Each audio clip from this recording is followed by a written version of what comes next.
This is the second passage I contain multitudes. हम 14 to 26 questions जो है explain करेंगे।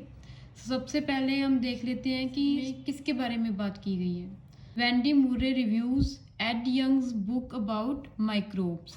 कहते वेंडी जो है इसने एड यंग की एक बुक है, किसके बारे में है, माइक्रोब्स के बारे में है, उसको रिव्यू किया है। रिव्यू किया मतलब वेंडी ने बताया है कि एड शेरिंग की जो बुक है कैसी है, अच्छी है, बुरी है। माइक्रोब्स मतलब माइक्रो ऑर्गेनिजम्स, क्योंकि इनका साइज बहुत ज़्यादा छोटा होता है तो हम इनको अपनी नॉर्मल आई साइट से नहीं देख सकते।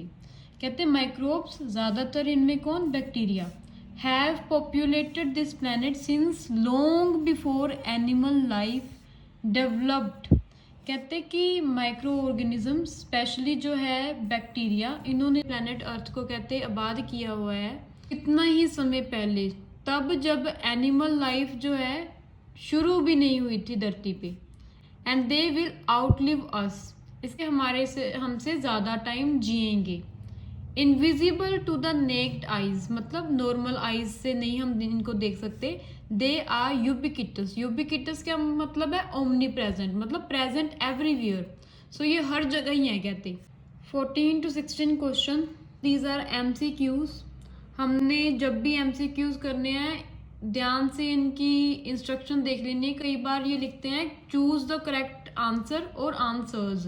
सो यहाँ पे है राइट द करेक्ट लेटर, मतलब मैंने इनमें से 4 ऑप्शन में से एक ही चूज करना है। बट कई बार एग्जाम में ऐसा आ जाता है कि चूज द राइट लेटर और लेटर्स, मतलब मैं एक भी चूज कर सकती हूँ और अगर मुझे 2 आंसर सही लगते हैं उसके 2 आंसर भी हो सकते हैं। बट यहाँ पे हमारे पास क्या है, ओनली लेटर।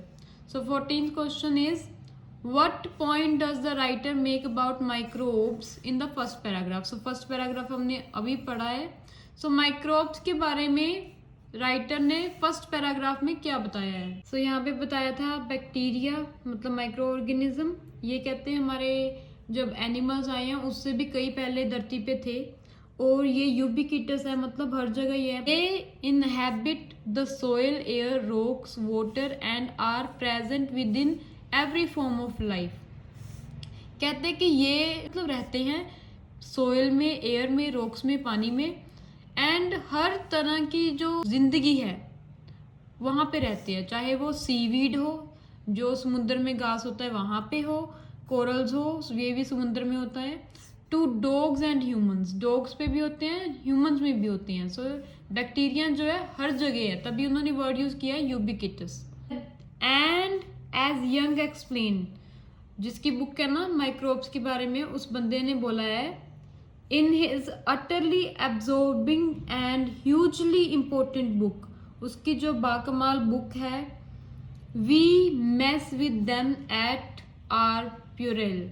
सो कहते हैं हम उनके साथ जो है मेस करते हैं मतलब दखल अंदाजी बेसिकली हम करते हैं एट आर प्यूराइल। प्यूराइल क्या होता है, हमारी नासमझियाँ। सो ऑप्शन देखते हैं, they adapt quickly to the environment. ऐसा तो कुछ नहीं कहा कि माइक्रोब्स इन्वायरमेंट को अडेप्ट कर लेते हैं, ये जरूर कहा है कि इन्वायरमेंट में हर जगह ही है। The risk they pose has been exaggerated. Risk मतलब जो वो खतरा पहुंचा सकते हैं वो कहते हैं एग्जैजुरेटेड। एग्जैजुरेटेड मतलब बढ़ा चढ़ा के बताया गया है। सो रिस्क की तो कोई बात ही नहीं हुई। So this is also neglected. So जो मुझे ऑप्शन नहीं लगेगी कि ये आंसर हो सकती है मैं उसको क्रॉस करती जाऊंगी। This is called elimination method, जिससे हमें थोड़ी क्लैरिटी आएगी कि हमारी कौन सी ऑप्शंस जो है बिल्कुल ही नहीं है तो उनको तो साइड पे ही रख देंगे हम। They are more plentiful in animal life than plant life. So comparison नहीं हुआ कि एनिमल्स में ज्यादा है बैक्टीरिया, प्लांट में कम है, ऐसा कुछ नहीं कहा उन्होंने, बस यही बताया था हर जगह है। They will continue to exist for longer than the human race. कहते ये इंसानों के कंपैरिजन में ये लंबे समय तक जीवित रहेंगे इस धरती पे। दे विल आउटलिव अस, दे किसके लिए यूज हुआ है प्रोनाउन, बैक्टीरिया के लिए। बैक्टीरिया विल आउटलिव मतलब वो ज्यादा टाइम जिएगा, us means human beings. So clearly D is the answer. Also, do not forget to subscribe my YouTube channel, The IELTS Insider. In paragraph, writer is impressed by the fact. So हमने fact ढूंढना है जिससे वो क्या हुआ, बड़ा खुश हुआ, impress हुआ. Every species has its own colony of microbes. हर एक species जो है, जैसे हम भी human species है, mammals में आते हैं हम, तो insects हैं, so कितनी species है, उनके कहते हैं अपने microbes हैं, called the microbiome. And these microbes vary not only between species but also between individuals and within different parts of each individual. कहते हैं ये species भी आगे vary करती हैं, इंसान एक पर्टिकुलर इंडिविजुअल को लेके भी एंड डिफरेंट पार्ट्स है, बॉडी पार्ट्स है, उनको लेके भी ये वेरी करती हैं.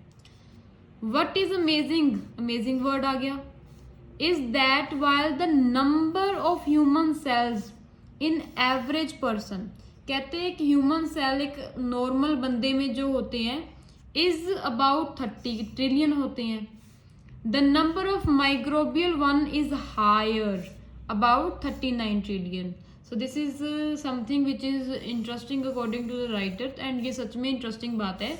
देखो कह रहे हैं कि व्हाट इज अमेजिंग, मैंने अमेजिंग बात सुनी तो ये अभी मैं ध्यान से पढ़ूंगी क्योंकि इसमें ही मेरा आंसर है.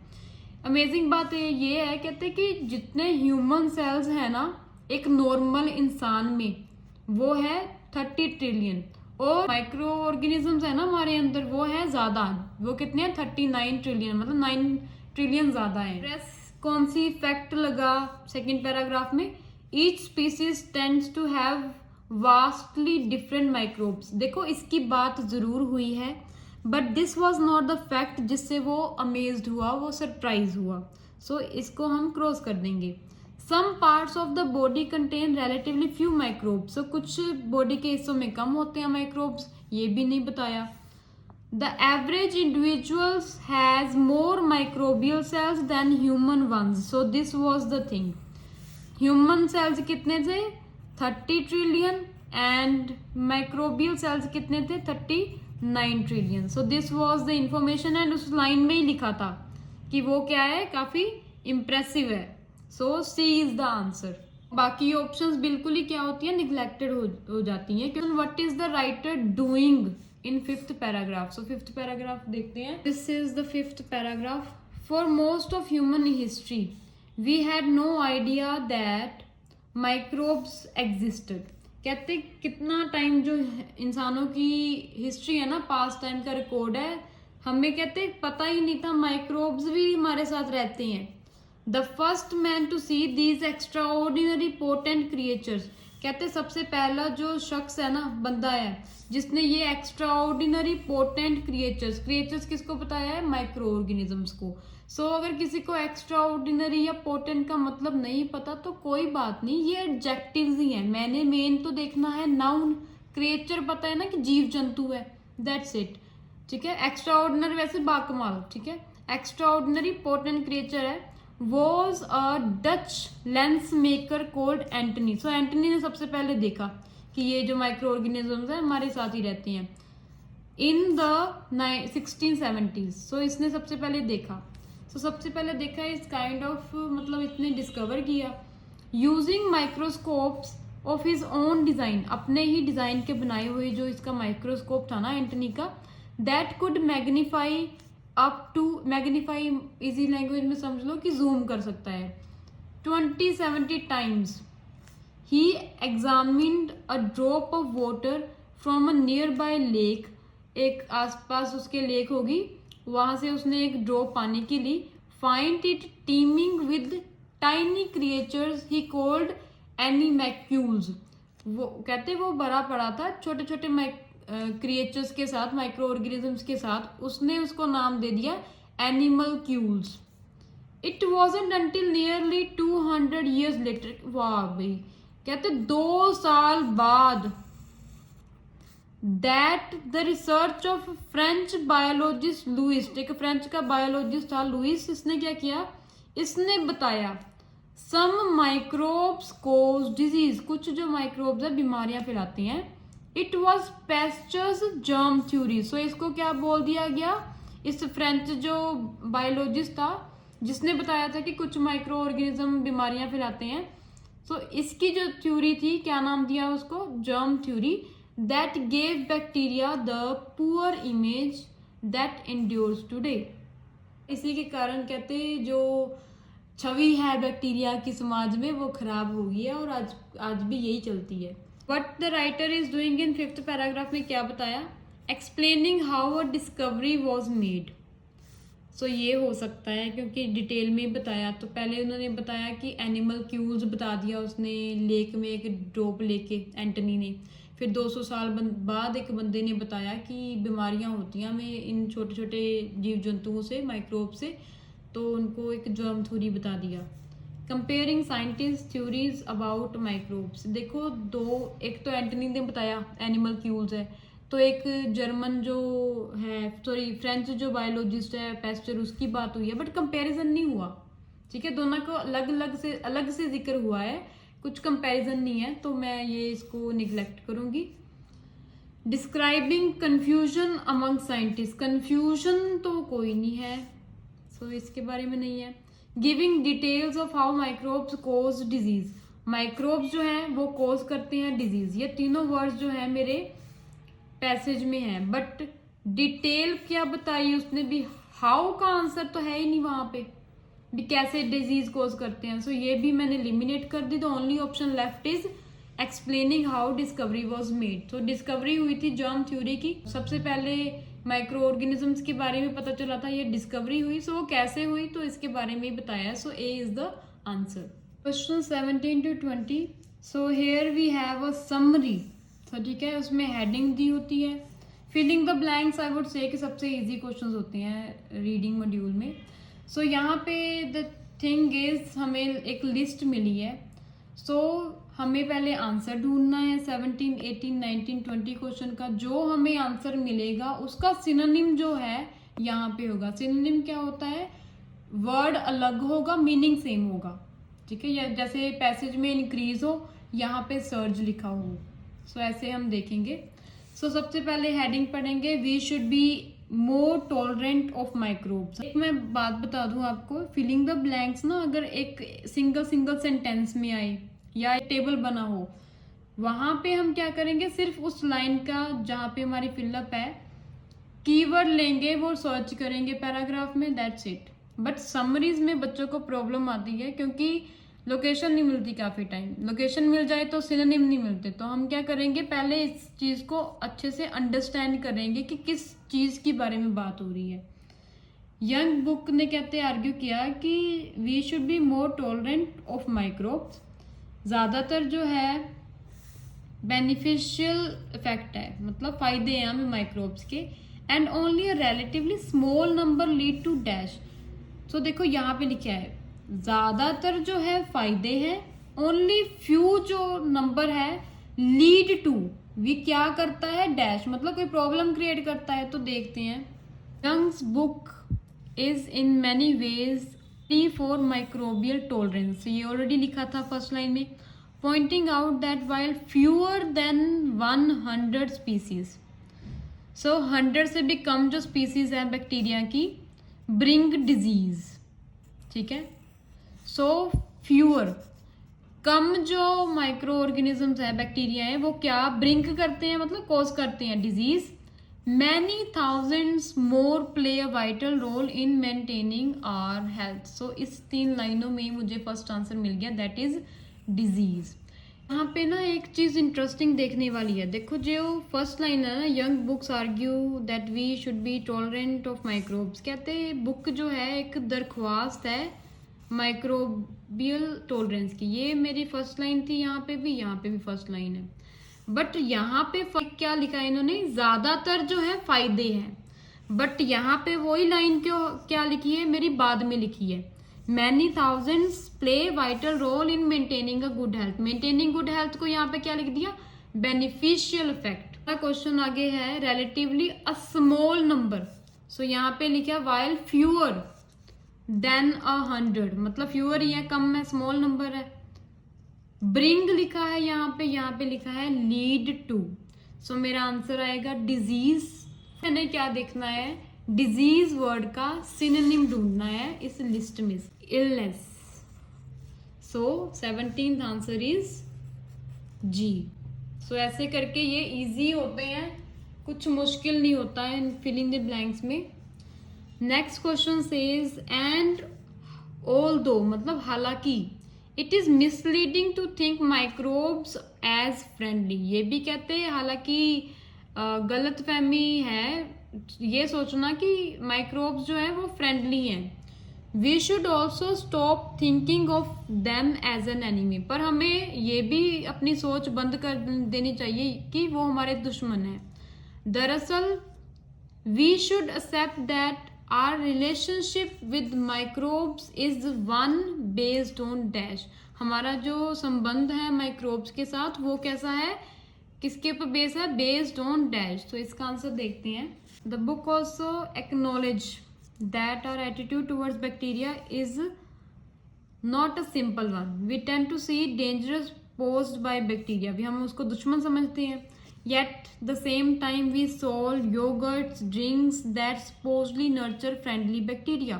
फिर हम कहते हैं दही जो ड्रिंक्स सेल करते हैं उसमें क्या है, बैक्टीरिया से ही बनता है दही वगैरह सारी चीज़ें, काफ़ी चीज़ें, मतलब वो क्या है, मतलब फ्रेंडली बैक्टीरिया है, हमें फ़ायदा दे रहा है। In relatively says Yong bacteria should not be viewed as a friend और फोइज, फोइज क्या होता है, एनिमी, विलेन्स और हीरोज। सो ऐसे नहीं देखना हमें कि हमारा वो फ्रेंड है या दुश्मन है। इंस्टेड, सो लास्ट लाइन में आएगा आंसर, क्योंकि ये जो चीज़ है ना यहाँ पे यहाँ से लेकर यहाँ तक इसने डिटेल में बात की है, यहाँ पे सिंपली उन्होंने एक लाइन लिख दी, it is misleading to think microbe as friendly और एज एनिमी। सो ये तो ऑलरेडी लिख दिया। Instead, we should realize we have a symbiotic relationship. So कौन सा relationship है हमारा, यहाँ पे मैंने relationship का type ही लिखना था, कौन सा है, relationship with microbe is one based on, so symbiotic relationship आएगा, that can mutually beneficial और mutually destructive। mutually मतलब या तो दोनों का नुकसान है या दोनों का फायदा है। तो symbiotic का क्या होगा synonym, partnership. So answer will B D.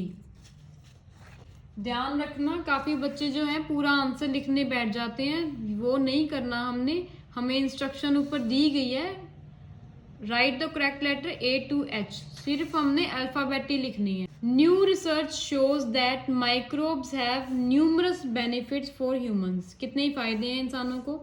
Amongst other things they add digestion, add मतलब हेल्प करते हैं, हेल्प करते हैं हमारी डाइजेशन में, टॉक्सिक चीज़ें जो है रिमूव करते हैं, produce vitamins, may even help reduce obesity, मोटापा भी कम करते हैं।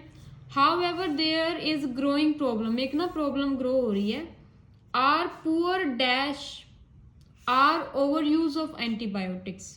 सो ओवर यूज है किस चीज़ का, एंटीबायोटिक्स, जो सप्लीमेंट्स लेते हैं, ओवर यूज है उसका। और पुअर डैश है, मैंने देखना क्या चीज पुअर है, we are facing a growing problem. So growing problem keyword आ गया। Our obsession with hygiene, so हम ऑब्सेस्ड हैं हाइजीन से, क्लीनिनेस से। Our over use of antibiotics, ये ऑलरेडी मेरा लिखा हुआ है यहाँ पे, ओवर यूज ऑफ एंटीबायोटिक्स।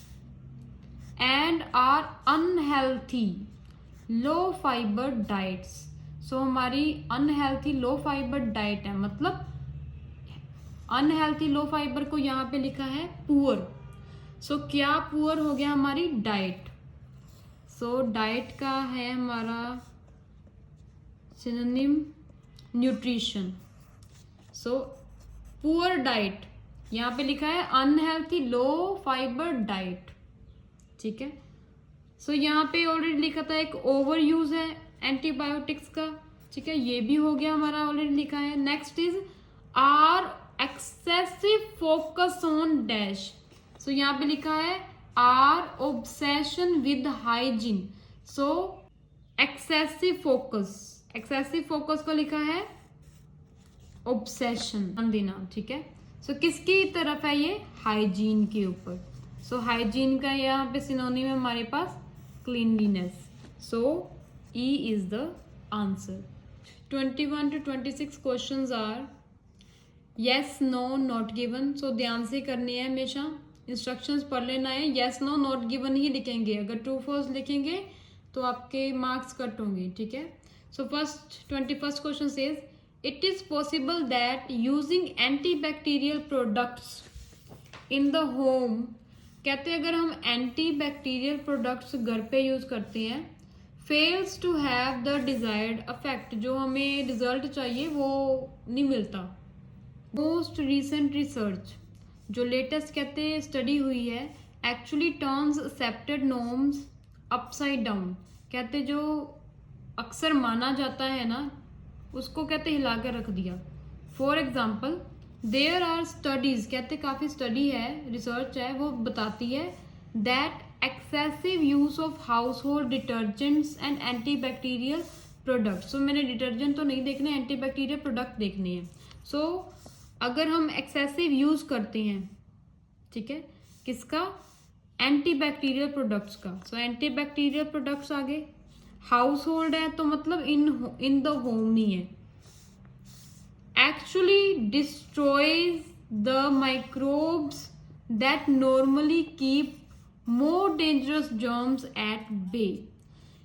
ज़रूरत से ज़्यादा अगर हम एंटीबैक्टीरियल प्रोडक्ट यूज़ करेंगे तो हम कहते हैं फेल हो जाएंगे, डिज़ायर्ड इफेक्ट नहीं मिलेगा। तो हमने तो बल्कि अपना यहाँ पे नुकसान कर लिया एंटीबैक्टीरियल प्रोडक्ट यूज़ करके, हमने उन माइक्रो ऑर्गेनिजम्स को भी मार दिया जो हमारा फ़ायदा कर रहे थे। सो डेंजरस जर्म्स के खिलाफ हमें प्रोटेक्शन देते थे। सो ये आंसर आएगा yes. Next question says it is good idea to ensure that children come into contact with as few bacteria as possible, कहते ये अच्छा ख्याल है कि ये मेक श्योर करना कि जो बच्चे हैं वो कम से कम कांटेक्ट में आए बैक्टीरिया के।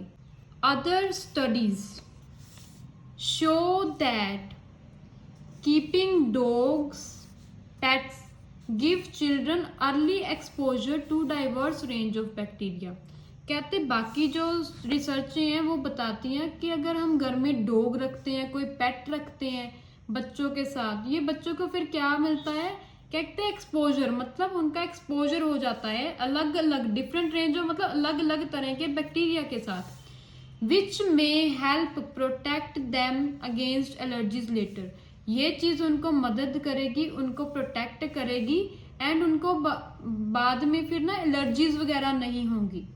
तो it is good idea to ensure that children come in contact. So यहाँ पे देखो ensure children come in contact, so children का कॉन्टैक्ट की बात हुई है, एक्सपोजर मतलब कॉन्टैक्ट, सो चिल्ड्रन की भी बात हुई है, एक्सपोजर की भी बात हुई है, बैक्टीरिया की भी बात हुई है, पर यहाँ पे लिखा है few bacteria.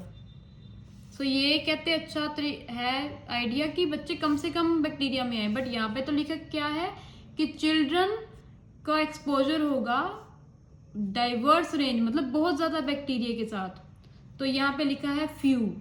So this answer is no, बल्कि ज़्यादा से ज़्यादा बैक्टीरिया के एक्सपोजर में आने चाहिए, तभी लोगों जो पेट रखते हैं वो मतलब सही है, ये गुड आइडिया है क्योंकि उनको बाद में बच्चों को एलर्जीज नहीं होगी। Yong's book contain more case studies than are necessary, जितनी चाहिए उससे भी ज़्यादा केस स्टडी है यंग की बुक में। Last paragraph it's written the readers of Yong book must be prepared for a decidedly unglamorous world among the less appealing case studies. So case studies की बात आ गई। सो यंग की book तो है ही है, पूरी रीडिंग ही उस पर है। सो केस स्टडी की बात आ गई। Is one about fungus that is wiping out entire population of frogs and that can be halted by rare microbial bacterium. So एक केस स्टडी हुई है जहाँ पे फंगस काफ़ी फ्रॉग्स की पॉपुलेशन को बर्बाद कर रहा है। तो यहाँ पे आगे देख लेते हैं कि केस स्टडी कम है कि ज़्यादा, मैंने तो यही देखना है ना। Another is about squid, so ये अलग केस स्टडी है। Already in an attempt to stop my mosquitoes. So आगे केस स्टडी की बात नहीं है, just imagine neonatal hospital. So यहाँ पे देखो केस स्टडी की बात है, यंग बुक कंटेन्स, सो ये इसके बारे में भी बात है, बट ये जो मोर लिखा है या जितनी चाहिए उससे ज़्यादा है ये नहीं लिखा, ये है क्वेश्चन मार्क। सो जो मिसिंग इन्फॉर्मेशन होती है अगर हमारे स्टेटमेंट में तो हम उसका आंसर लगाते हैं नॉट गिवन। बच्चे क्या करते हैं, नहीं मिला ना, नो लगाते देते हैं। देखो नो हम नहीं लगा सकते, अगर हमें वो चीज़ मिली ही नहीं तो हम सिंपल कहेंगे भी नहीं दिया, मतलब नॉट गिवन। नो हम तभी लगाएंगे जब ऑपोजिट इंफॉर्मेशन दी होगी, ठीक है। जब भी हम नो लगाएंगे, जैसे प्रीवियस क्वेश्चन में यहाँ पे मैंने नो लगाया क्योंकि यहाँ पे इन्होंने लिखा है कि ये अच्छा ख्याल है कि बच्चों का जो है कॉन्टैक्ट होना चाहिए फ्यू बैक्टीरिया के साथ, ठीक है। बट क्वेश्चन में लिखा था ज्यादा, ठीक है, लार्ज डाइवर्सिटी ऑफ बैक्टीरिया। सो ये ऑपोजिट इंफॉर्मेशन आ गया, तो अब मेरा आंसर हो गया नो। जब भी मैं नो लगाऊंगी I should have an explanation, correct an explanation from the paragraph, but यहाँ पे 23rd क्वेश्चन में वो मिली ही नहीं, एक्सप्लेनेशन तो दूर की बात है, मिली ही नहीं मुझे ये वर्ड्स, तो नॉट गिवन आंसर आएगा। केस स्टडी अबाउट बैक्टीरिया के रिलेटेड है, that prevent squid from being attacked, जो स्क्विड्स को बचाती है किसी भी तरह के अटैक से, अपने शिकारियों से। मे हैव लिमिटेड अपील, ठीक है, लेस इंटरेस्टिंग है मतलब वो। Among the less appealing case studies, the one is about fungus, so ये है फ्रॉग के related. The another one is about squid that carry luminescent bacteria that protect them against predators. So कहते हैं squid जो है aquatic animal है, ये सबसे मतलब काफ़ी बड़ा है और इसमें जो है कोई बोन नहीं होती, ये इसकी इंटरेस्टिंग बात है स्क्विड की।